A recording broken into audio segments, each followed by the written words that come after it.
नमस्कार, स्वागत है आपका वीके न्यूज़ में और मैं हूं आपके साथ दीपक कुमार। हम मौजूद हैं पुरुलिया विधानसभा क्षेत्र में। ये क्षेत्र इस समय चर्चा का विषय बना हुआ है क्योंकि यहाँ आज नरेंद्र मोदी आए, योगी आदित्यनाथ आए और टीएमसी ने भी अपनी ताकत झोंक रखी है। इस सब के बीच हम चर्चा करेंगे कि कांग्रेस की क्या तैयारियाँ हैं। तो पहला सवाल आपसे ये है कि आज मोदी जी आए, मोदी लहर देखने को मिल रही है, तो कांग्रेस इस लहर को रोकने के लिए क्या तैयारियाँ कर रही है? देखिए, लहर तो चल ही रहा है, सभी का चल रहा है। मोदी जी जरूर प्राइम मिनिस्टर है, उनको स्वागत है हमारा क्षेत्र में, उसको इज्जत मिलेगा, लेकिन वोट नहीं मिलेगा। अच्छा, मतलब आपका कहना है कि उनका स्वागत है प्रधानमंत्री के तौर पर, लेकिन वोट नहीं मिल पाएगा उन्हें? नहीं, वोट नहीं मिलेगा, उसको इज्जत जरूर मिलेगा। हम लोग भी उसको स्वागत करते हैं, देश के प्रधानमंत्री हैं, लेकिन उनको वोट नहीं मिलेगा, इज्जत मिलेगा। अगला सवाल ये है आपसे कि पुरुलिया में टीएमसी के विधायक का पर्चा जो है रद्द हो चुका है और पूरे बंगाल में जैसे देखने को मिल रहा है कि बीजेपी वर्सेस टीएमसी, हर जगह यही दिखाया जा रहा है। तो इसका कांग्रेस को कितना फ़ायदा होने वाला है कि टीएमसी अब यहाँ से हट चुकी है? टीएमसी हट चुकी है मतलब पुरुलिया क्षेत्र में। देखिए, पहले तो पुरुलिया कांग्रेस का ही सीट था, जिसको हम दिए थे मिस्टर मुखर्जी को, सुदीप मुखर्जी को, वो अभी बीजेपी में चला गया। इसमें कुछ असर नहीं पड़ेगा हमारा क्षेत्र में। हमारे क्षेत्र में हम बोल रहे हैं, बाकी तो हमारा स्टेट लीडर अधीर रंजन चौधरी जी बोलेंगे। और हम ब्रिगेड में जो ज्वाइंट हम लोग एक तो प्रोग्राम किया था, उस प्रोग्राम में यही देखा गया है कि हम लोग का जो जनरल पब्लिक का ढल है, इतना समागम हुआ था, उसमें हम लोग का सिंबल बंगाल में क्या होने वाला है उसका सिंबल मिल गया था। उसका बाद जो प्रोग्राम उन लोगों ने लीडर लोग दिए हैं, उसको आप देख लीजिए, आपको पता चल जाएगा। पूरे बंगाल में ऐसा देखने को मिल रहा है कि मोदी वर्सेस दीदी, मतलब एक तरफ मोदी लहर है, दूसरी तरफ ब्रांड ममता है। तो इन सब के बीच में जो कांग्रेस है वो किस तरह से पूरे स्टेट में अपने आप को सांचे में फिट करती है, ग्रामीण शहर लेवल पर या क्षेत्रीय लेवल पर किस तरह से अपना मतलब परचम लहराने की कोशिश कर रही है? देखिए, वो दोनों पार्टी एक सेंट्रल में है, एक स्टेट में है। वो लोग अपना अहंकार, तेज, जो पैसा है, 2 नंबरी पैसा, उसका धमक दिखा रहा है, चमक दिखा रहा है। आपके कहने का मतलब ये है कि बीजेपी और टीएमसी जो है मतलब चमक धमक दिखा रही है, जैसे चाइनीज सामानों का होता है उस तरह से। बस तो कांग्रेस क्यों नहीं कर रही है सर? कांग्रेस तो जरूरत नहीं है। कांग्रेस ऐसा एक पार्टी है, 135 साल पुराना दल है, समझाने का किसी को जरूरत नहीं। मोदी जी क्या किया था, 2 हाथ में हम लोग को लड्डू दिया था, 2 करोड़ हर साल में बेकार को नौकरी देने को बोल रहा था, ब्लैक मनी ला देंगे बोला था, हर आदमी को 15 लाख रुपया देने के बाद बोला था। एक भी हुआ है? एक भी नहीं हुआ है। अभी इंडिया का कम से कम बंगाल में अभी तो ये सोच आ ही गया है, ये लड्डू देखा रहा है, मिलने वाला कुछ नहीं है, कुछ अभी तक मिला नहीं है। जिस हर चीज़ का कीमत ऐसे जगह पे ले गया है कि हम लोग का बेटी बहन का घर में रन्ना घर में भी पहुंच गया। गैस सोचिए, तेल सोचिए, हर चीज़, हर जिनिस में जितना चीज़ है, हर चीज़ का दाम मनमोहन सिंह जी का अमल में, कांग्रेस अमल में क्या था, अभी क्या है, ये देख लीजिए। लास्ट पंजाब में जो इलेक्शन हुआ है, 49 कांग्रेस को सीट मिला है, 1 अकाली दल को मिला है, और बीजेपी को क्या मिला? डबल जी। पंजाब में तो चलो बीजेपी का प्रदर्शन अच्छा नहीं था, लेकिन यूपी में जैसे बात करें, यूपी में अच्छा प्रदर्शन रहा बीजेपी का। बाकी राज्यों में भी रहा है कि मतलब मोदी लहर जो चली आ रही थी वो दिख रही है। तो बंगाल में क्या कुछ असर रहने वाला है इसका, और कांग्रेस उसको कैसे रोकेगी? रोकने का तो ऐसे पब्लिक ही रोकेंगे, क्योंकि बंगाल ऐसा एक कल्चरल जगह है, स्वामी विवेकानंद का, रविंद्रनाथ टैगोर का, बंकिम चंद्र चटर्जी का, ये जो जगह है, इसमें बीजेपी का जो एजेंडा है, तोड़ फोड़ करना, हिंदू मुसलमान का राइट बनाना है, ये सब यहाँ पर नहीं चलेगा। यहाँ पर ज़्यादा से ज़्यादा आदमी सेकुलरिज्म पसंद करते हैं, क्योंकि हम लोग धर्मनिरपेक्षता तो मानते हैं, स्पेशली बंगाल में। तो उसमें यूपी वाला बात तो नहीं चलेगा। आपने अभी सेकुलरिज्म की बात की, अभी ममता दीदी को देखिए, जैसे पहले मज़ार पे जाया करती थी वो, और अब जो है मंदिर जा रही है। अभी दुर्गा पाठ किया उन्होंने, मन से चंडी का पाठ किया उन्होंने। तो ये सब मतलब क्या है, कांग्रेस के नज़रिए से क्या लगता है आपको कि ममता दीदी? नहीं, हम लोग भी वो सपोर्ट करते हैं। हम भी तो जाते हैं, मंदिर में भी जाते हैं, मस्जिद में भी जाते हैं, गिरजा में भी जाते हैं, गुरुद्वारा में भी जाते हैं, कि कांग्रेस ऐसा घराना है, सबको लेके कांग्रेस चलता है। कांग्रेस मतलब ही इंडिया है, हिंदुस्तान है। कांग्रेस का दूसरा नाम ही है हिंदुस्तान। वो लोग तो हिंदू का रिप्रेजेंट करता है, कोई मुस्लिम का रिप्रेजेंट करता है, कोई सिख का रिप्रेजेंट करता है। कांग्रेस एक पार्टी है जो सबको रिप्रेजेंट करता है। पूरा कश्मीर से कन्याकुमारी तक हर गांव में जाइए आप, एक ना एक कांग्रेस आदमी आपको मिलेगा, लेकिन दूसरा कोई पार्टी ऐसा नहीं है हिंदुस्तान में जो मिलेगा। बीजेपी तो कहती है कि पूरे विश्व में हमारी सबसे बड़ी पार्टी रही है। अब भारत की बात बोलने वाला क्या है? बोलने वाले तो सब बोलते हैं, बोलने वाले तो सब बोलते हैं, नहीं एक्चुअली बात तो ऐसा है ही। अभी जो चल रहा है हिंदुत्व हिंदुत्व करके झूठा देके झूठा बयान देके, प्रभु राम तो हमारा भी भगवान है। हम लोग बंगाल में काली का क्षेत्र है, हम लोग काली पूजा दुर्गा पूजा ये सब ज़्यादा करते हैं, लेकिन प्रभु राम को भी हम मानते हैं। तो इसमें सिर्फ वो हिंदू मुसलमान करके ज़्यादा नहीं चलेगा, बंगाल में ऐसा नहीं होगा। चलिए अगला सवाल ये है कि पुरुलिया में भी प्रधानमंत्री भी आए, योगी आदित्यनाथ भी आए, अभिषेक चटर्जी भी आए टीएमसी से निर्दलीय उम्मीदवार का वो करने के लिए। राहुल गांधी केरल की तरफ गए, दक्षिण के राज्यों में, प्रियंका जी गई असम की तरफ। कोई कांग्रेस का बड़ा नेता बंगाल क्यों नहीं आ रहा है? क्या मतलब कि कांग्रेस ने ऐसा कर दिया है कि यहाँ के योद्धाओं पर ही पूरा चुनाव छोड़ दिया है? देखिए यहाँ पर तो योद्धा हार्ड हिटर है ही, और प्रियंका जी को हम लोग बुलाया है, देखते हैं एआईसीसी में क्या क्या क्या निकलेंगे, वो तो हम लोग को हाथ में नहीं है, ऐसे हाईकमांड वो स्थिर करते हैं। हम लोग पुरुलिया क्षेत्र में भी प्रियंका जी को मांग किए हैं, देखते हैं क्या होता है। और बड़े नेता जैसे मनमोहन सिंह रहे, सोनिया गांधी रही, राहुल गांधी रहे, ये सब, गुलाम नबी आज़ाद रहे, जिनके ऊपर अभी प्रधानमंत्री मोदी ने भाषण दिया था, तो इन सब को बुलाने की क्या तैयारी है कांग्रेस की? ये लोग आएंगे तो कोई इम्पैक्ट पड़ेगा या नहीं पड़ेगा बंगाल में? देखिए अधीर रंजन चौधरी जो है वो खुद एक बहुत बड़ा लीडर है, मतलब पूरा हिंदुस्तान का लीडर है, वो तो ऑफिशियल लीडर है लोकसभा का। तो हमारा जो लीडर है वो इन लोगों को निपटने के लिए काफ़ी है। फिर भी हम चाहते हैं जैसे प्रधानमंत्री जी जब आए हैं बंगाल में, स्पेशली पुरुलिया में लोग ये जितना बड़ा बड़ा लीडर है बीजेपी का सब घुस गया, ठीक है ना। इसीलिए हम लोग रिक्वेस्ट किया है एआईसीसी से कम एक आदमी, एक लीडर, हम लोग का बड़ा लीडर भेजिए। हम लोग प्रियंका गांधी को मांग किया है पुरुलिया क्षेत्र में। चलिए अभी बंगाल में जो पूरे बंगाल में अभी चल रहा है खेला होवे, सुना ही होगा आपने, जब ममता दीदी ने कहा, उसके बाद मोदी ने कहा कि खेला होवे विकास भी होवे, तो कांग्रेस क्या कहती है?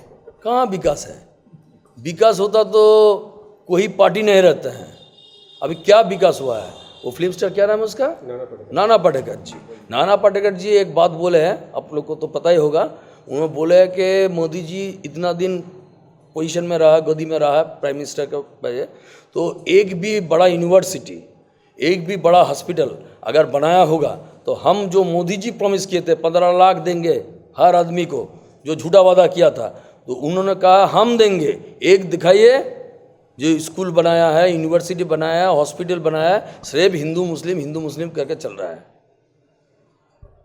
अब सवाल अगला ये है कि ममता दीदी को भी चोट लगी, बीजेपी ने कहा कि मतलब उन्होंने बीजेपी पे आरोप लगाया कि बीजेपी ने किया, बीजेपी कह रही है कि नहीं उनका चुनावी स्टंट था, कोई लोग कह रहे हैं कि प्रशांत किशोर का ये स्टंट था। तो कांग्रेस का क्या स्टैंड है इस पे, मतलब क्या था ये? वो सब जानते हैं, ये तो पॉलिटिकल गेम कर रहा है, और दीदी मोदी एक साथ ही है। हाँ, अच्छा, आपका कहना है कि दीदी मोदी एक साथ है? सवाल ये भी है कि इस समय कांग्रेस जो है बंगाल में लेफ्ट के साथ लड़ रही है। ये पूरे देश के लिए मतलब चिंता का विषय था कि कांग्रेस कैसे लेफ्ट के साथ आई, जबकि केरल में लेफ्ट के खिलाफ है वो। तो क्या ये डबल स्टैंडर्ड है या कोई रणनीति है आगे के लिए? ये एक रणनीति है, किस तरह की? पूरा हिंदुस्तान में एक तरह चलता है जैसे पहले भी चलता था, तो ये नया बात नहीं है। ये मोदी जी ये बीजेपी का साथ, ममता जी तो पहले ही था। बीजेपी को बंगाल में कौन लाया है? ममता दीदी लाया है। दीदी ने कैसे जनता को समझाया कि कैसे लाइए ममता दीदी? उनका साथ तो अलायंस था पहले, वो तो रेल मिनिस्टर भी था बीजेपी का, तो रिलेशन तो रहेगा ही ना। तो आपका कहना है कि ममता दीदी जो है बीजेपी के साथ है और वो सब मिलके यहाँ पे चुनाव लड़ रहे हैं, ये कहने का मतलब है? कांग्रेस को रोकने के लिए। अच्छा, कांग्रेस को रोकने के लिए, जबकि टीएमसी तो ये कह रही है, ममता दीदी कह रही है कि मैं अकेली हूँ, मुझे रोकने के लिए बीजेपी ने सारी क्रिकेट। तो हर लीडर हर तरह कहते ही हैं, नया बात नहीं है, आप लोग तो जानते हैं पॉलिटिक्स में ये सब कहना चलते हैं। लेकिन जो इस बार जो होगा आप देखिएगा, ऑन रिकॉर्ड हम कर रहे हैं, इस बार बंगाल में कोई अकेले दल रूलिंग पार्टी नहीं होगा, त्रिशंकु गवर्नमेंट बनेगा। इस गवर्नमेंट में कांग्रेस जोट, मतलब कांग्रेस और वाम जोट निर्णय करेगा ये कौन बंगाल का गोदी में बैठेंगे।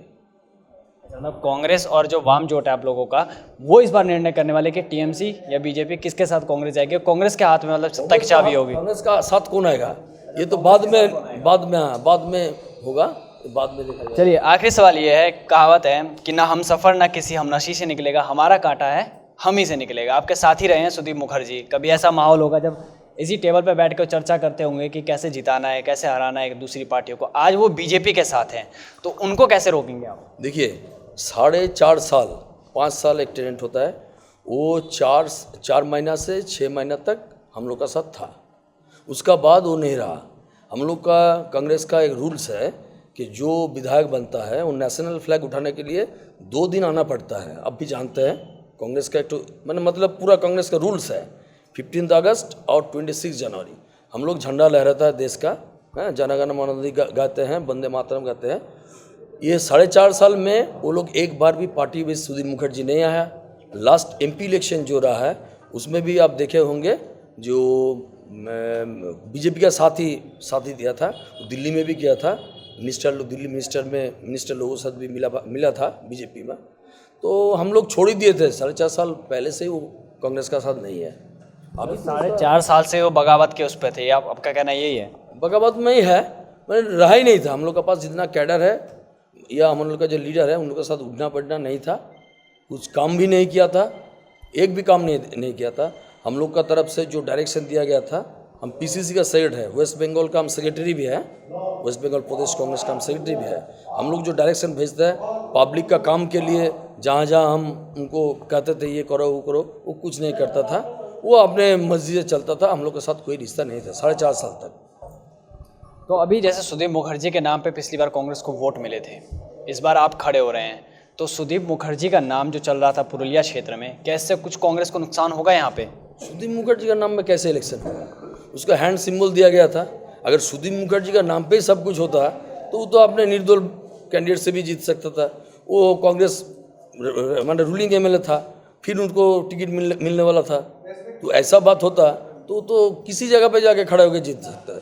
वो कहता था बीजेपी का लहर आ गया, जैसा अभी चल रहा है बंगाल में।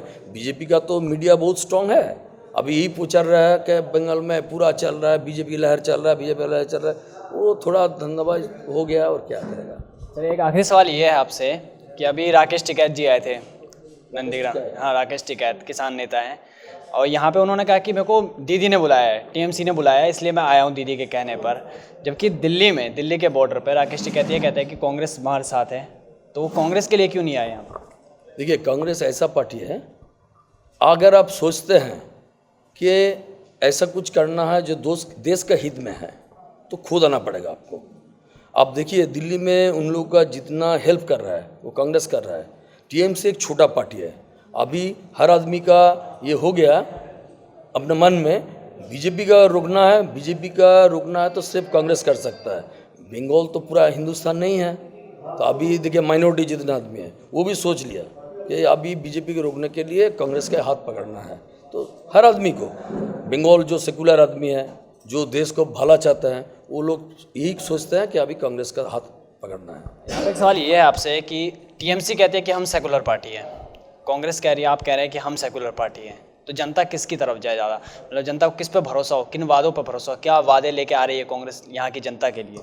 अभी तक तो हम जो देखे हैं, मैंने तृणमूल ऐसा कुछ नहीं किया है जो सेकुलरिज्म पर चल ही रहा है। सेकुलरिज्म पर वोट में जो कुछ करता है करने दीजिए।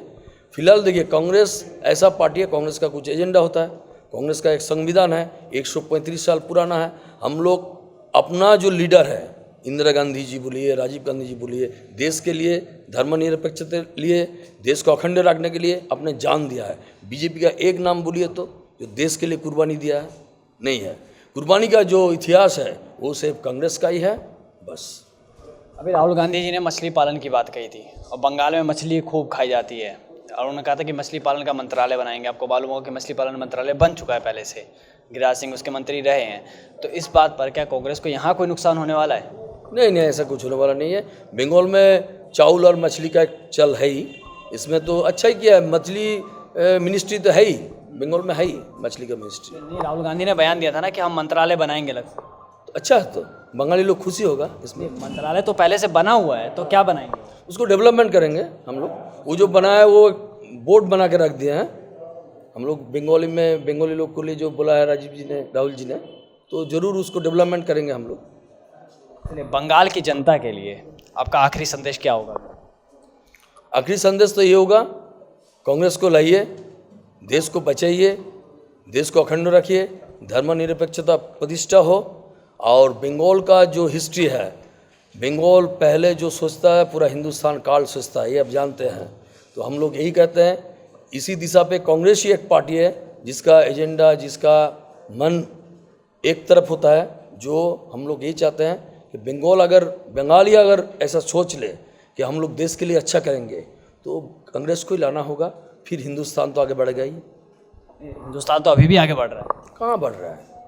बीजेपी ने, मोदी जी ने जो जो बोले हैं, आपको हम क्वेश्चन कर रहे हैं, एक बोलिए जो मोदी जी बोले थे वो मैंने जो बोला है वो किया है, एक बात बोलिए। जैसे उन्होंने कहा था कि प्रधानमंत्री उज्ज्वला गैस योजना ले आए। यहाँ पे बंगाल में टीएमसी कहती है कि वो हम कुछ दिया नहीं उन लोगों ने। कई लोगों से हमने बात की, गाँव में घूमे, हम कई लोगों से बात की, उन्होंने कहा कि हमारे पास उज्ज्वला गैस योजना पहुँची नहीं है।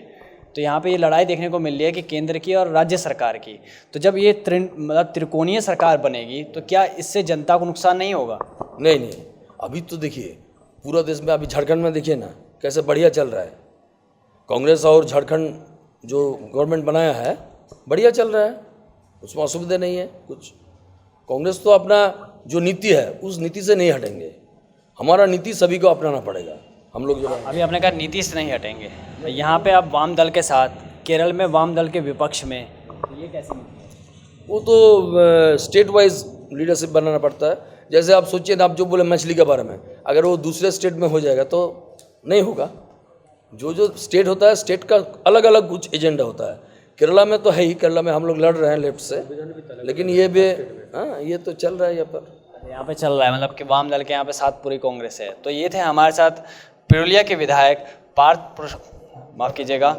पार्थ प्रतिम बनर्जी जी। इनसे हमने सीधी बातचीत की कि कांग्रेस की यहाँ पर क्या तैयारियां हैं, कैसे यहाँ चुनाव लड़ेगी और किस प्रकार जीतेगी। हम आगे भी चलेंगे, अगली विधानसभा में जाएंगे और आपको दिखाएंगे, वहाँ के विधायकों से बात करेंगे, वहाँ के भावी प्रत्याशियों से बात करेंगे, वहाँ की समस्याओं को समझेंगे। आप बने रहिए वीके न्यूज़ के साथ। नमस्कार।